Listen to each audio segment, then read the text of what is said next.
إياكم ونافخي الكير. الكير ده زمان يا إيمي كان عبارة عن أداة بيستخدمها الحداد، بينفخ فيها علشان يزود وهج النار اللي بتصهر الحديد. تمام؟ فالرسول عليه الصلاة والسلام قال: كمثل الجليس الصالح وجليس السوء كمثل حامل المسك ونافخ الكير. نافخ الكير ده يبان لك إن هو بيعمل حاجة كويسة، يعني شكله مش مؤذي، بس اللي يقرب منه يا إما يتكوي بناره، يعني ممكن يتحرق، هدومه تتحرق، بيشم ريحة خبيثة، ريحة الحديد وهو بينصهر، هدومه بتتسخ، يبان لك إن هو كويس. كذلك في العلاقات، لما يبقى في اتنين ويدخل بينهم طرف ثالث، الطرف الثالث ده يبان لك إن هو بينصح، يبان لك إن هو بيرشد، بس بتلاقي ورا كلامه كلمة واحدة خبيثة بتقلب الدنيا، والموضوع اللي يتحل في كلمة بتلاقي له 20 باب اتفتح. ليه؟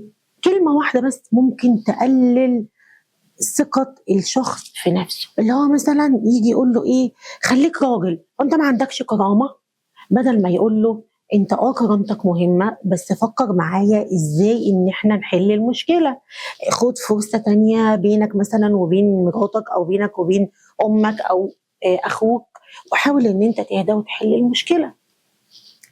ومش كل نصيحة هتبان ان هي نصيحة، ممكن كل نصيحة يبقى مستخبي جواها تحريض بطريقة غير مباشرة، فبتحسي ان الشخص يقول: ده بيحبني، ده انا هسمع بنصيحته لان هو شخص بيحبني.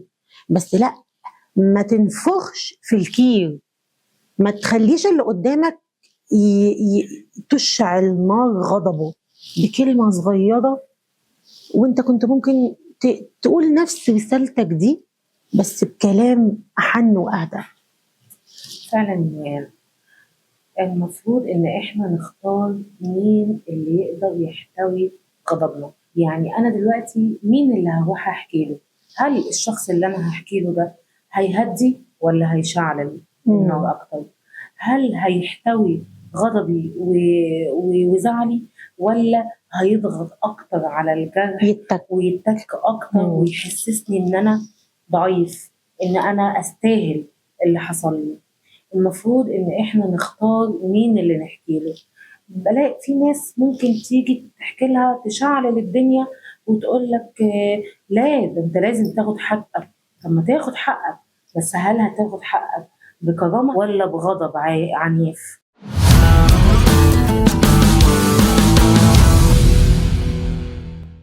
طب ايه رأيك يا إيمي نجرب ثقافة الكتمان؟ الكتمان مش معناه ان انت تكون ضعيف ومهزوم، الكتمان ده مساحة انت بتديها لنفسك تعمل فيها صيانة لقلبك وتصليح لعقلك.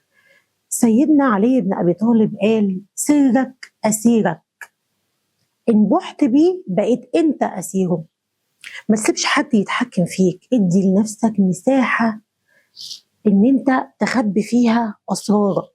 ما ينفعش كل حاجة تبقى على العلن، لأن في ناس بتتصيد لك أول وقعة وتروح تنشر أخبارك. وحاول تحافظ على جرحك، يعني خلي جرحك له هيبة شوية، مش كل حاجة دو دو دو دو دو دو دو من الودن دي للودن دي للودن دي. وبالأخص كمان يا إيمي ما عادش حد بقى سند قوي. السند والكتف والصاحب الجدع والصحبة الجدعة ما عادوش موجودين في زماننا الغريب ده، ولا إيه رأيك؟ أيوه، بس مش كل حد بيقدر على الكتمان. هو أنا لازم أكون الناضج الحكيم أو الكاتم الرهيب عشان ما أخدش حقي في الفضفضة؟ ما هو أنا برضو ببقى محتاج إن أنا أفضفض، أخرج اللي جوايا. ده بيريح أصلا. على فكرة الضغط من كتر إن أنت بتكتم أسرارك وقافل على نفسك قوي، هتلاقي أعصابك اتأذت، وهتلاقي قلبك اتأذى، وهتلاقي نفسك طاقتك حتى مفيش دافع، مفيش حد بيديك مين الشخص اللي انت هتكوني ترست فيه انك تحكي له ويديك النصيحة؟ لازم يكون الشخص ده موجود في حياتنا. ممكن يبقى من اهلنا، ممكن يبقى من صاحب قريب، ممكن يكون من أخونا، أبونا. أكيد الناس دي هتبقى خايفة علينا. مش في كل مش الأحوال مش والله يا إيمي. هتشعلل الدنيا ولا ساعات من القرايب بتلاقي مثلا أشخاص بيشعللوا الدنيا وبينفخوا في النار. أنا دلوقتي غضبان، أنا عندي مشكلة مش لازم يحكي على كبيرة. طول. أنا ما بقولش يحكي على طول، أنا بقول يختار الشخص اللي يقدر يديني الرأي التمام الصائب. في الموقف ده. أنا جربت الشخص ده قبل كده في حاجة، أنا جربته ما هدليش الدنيا، ما ولعليش الدنيا، لا هداني. فبالتالي الشخص ده فعلا بيحبني من جوايا وعارف طبيعة إيمي مثلا. وممكن اللي عايز يحكي برضه ما يروحش يحكي على طول. بالظبط، يعني مثلا يستنى يهدى. شوية لأن ساعة ويختار الغضب على مين فكرة، ساعة يعمل الغضب بصر.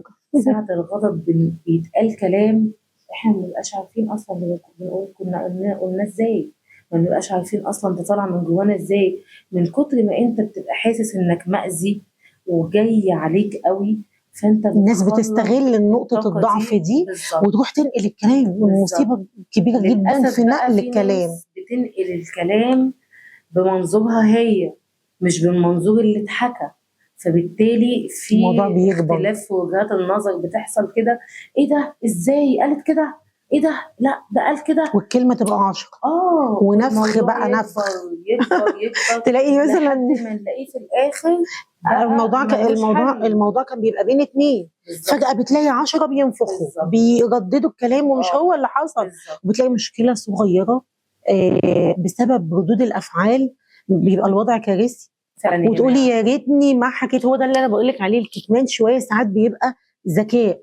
زمان كانت ستي كده تقعد كده وتلمنا حوالينا الله يرحمه وتقول لنا ايه؟ اقفلي على نفسك بابك، ما تقعديش تحكي كتير في حياتك، ما تقعديش مش كل مشكلة الحقيني يا ماما، الحقيني يا اختي، الحقني يا بابا. مش كل حاجة بتتحكي. حتى لو باباكي ومامتك اكتر الناس اللي عايزينك مبسوطة هيبقوا برضه منحازين لبنتهم شوية. ممكن بنتهم تبقى غلطانة، ممكن تكون عملت تصرف ما حكيتهوش. فبالتالي انت لازم تكوني حكيمة برضه شوية في ان انا في البوح بالمشكلة اللي انا احكي فيه المشكلة. نتمنى لكم كل سعادة، وخافوا من الناس اللي بتنفخ في النار وبتبقى عايزة تحول حياتكم جحيم، وبتبقى بصلكم في حياتكم ومتمنية اللي عندكم وانتم مش واخدين بالكم. حاولوا تعملوا لحياتكم هيبة وقيمة، مش كل حاجة دو دو دو دو دو دو دو كلام كلام كلام كلام، وأسراركم تبقى على الملأ والعيلة كلها تبقى عارفة كل حاجة عنكم.